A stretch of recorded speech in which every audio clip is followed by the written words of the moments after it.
Dans cette capsule vidéo, il sera question de transformation linéaire. Commençons avec une définition. Alors, une transformation linéaire,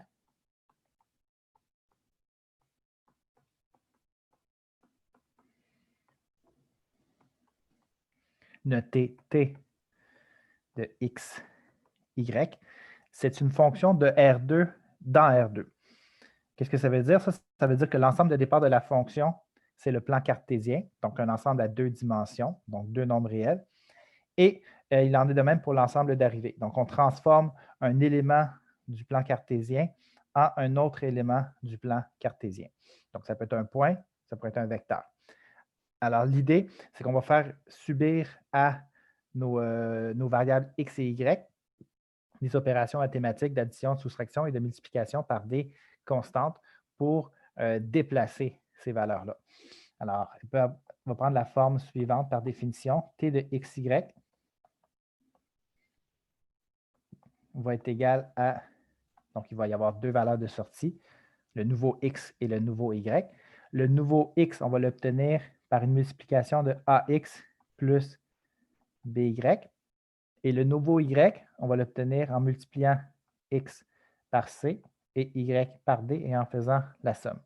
L'idée, c'est que pour définir une transformation linéaire en particulier, on va attribuer à a, b et c et d des valeurs quelconques, des valeurs réelles. Donc, A, B, C, D sont des constantes réelles. Alors, on va y aller avec un exemple. Soit la transformation linéaire t de xy est égale à x moins 2y pour la première variable et 2x moins y. Donc, on vous donne aussi deux vecteurs, le vecteur u, 2, 4 et le vecteur v, 4, moins 4, 3. Alors, je vais déterminer en premier lieu t de u. T de u, ça signifie l'image du vecteur u par la transformation t. Alors, ce qu'on veut essayer de déterminer, c'est t du vecteur 2, 4. La transformation linéaire, telle que définie ici dans l'exemple, c'est x moins 2y et 2x moins y. La valeur de x ici, c'est 2, et la valeur de y pour le vecteur u, c'est 4. Alors ici, je vais écrire x moins 2y, donc 2 moins 2 fois y, c'est-à-dire 4. Et pour la deuxième composante, 2 fois x, c'est-à-dire 2, moins y, c'est-à-dire 4.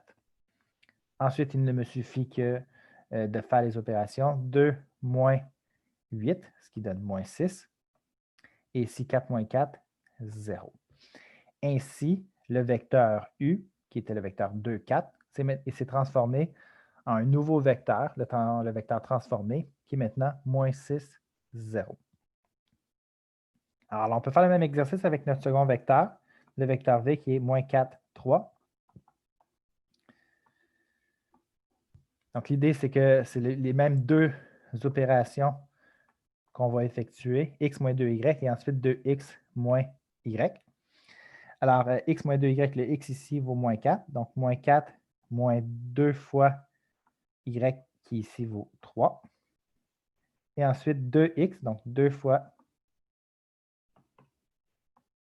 moins 4, moins y qui vaut 3. Alors, je fais les opérations arithmétiques. J'obtiens moins 4, moins 6, c'est-à-dire moins 10 comme première composante, et 2 fois moins 4, moins 8, moins 3, moins 11 comme seconde composante.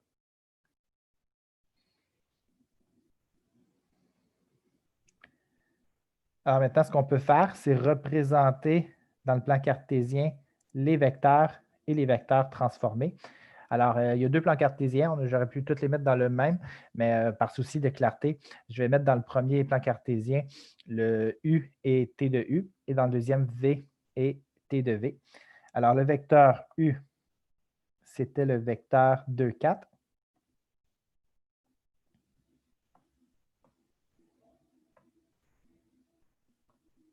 Alors, le vecteur 2, 4, comme ceci. Et une fois transformé, ce vecteur-là se transforme en moins 6, 0. En passant, oui, je vais juste refaire ça. Parce que si je vais garder la même échelle pour les deux plans cartésiens. Si on regarde ici, le vecteur T de V, c'est moins 10, moins 11. Donc, c'est clairement, on ne sera pas capable de le mettre dans le plan cartésien. Il va falloir changer l'échelle un peu.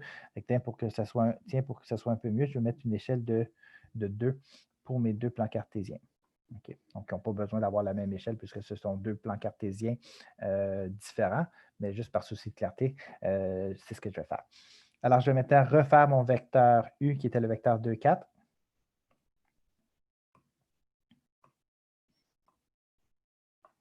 Donc, cette fois-ci, il apparaît un peu plus court, comme ceci. Et le vecteur moins 6, 0.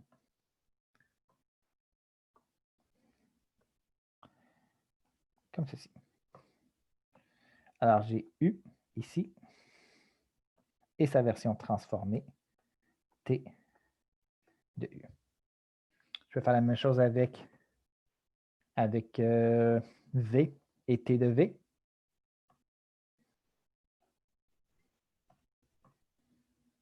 Alors, V, c'est moins 4, 3. Alors, moins 4, 3, à peu près ici. Donc, ça, c'est le vecteur V.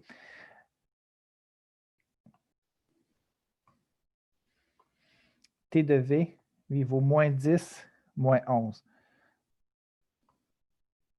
Donc, malgré le fait que j'ai adapté mon échelle, je vais quand même sortir légèrement de mon plan cartésien. Donc, moins 10 ici et moins 11, donc à peu près ici. Alors, j'ai le vecteur V. Et une fois transformé, le vecteur T de V. Alors, voici l'effet d'une transformation linéaire sur des vecteurs.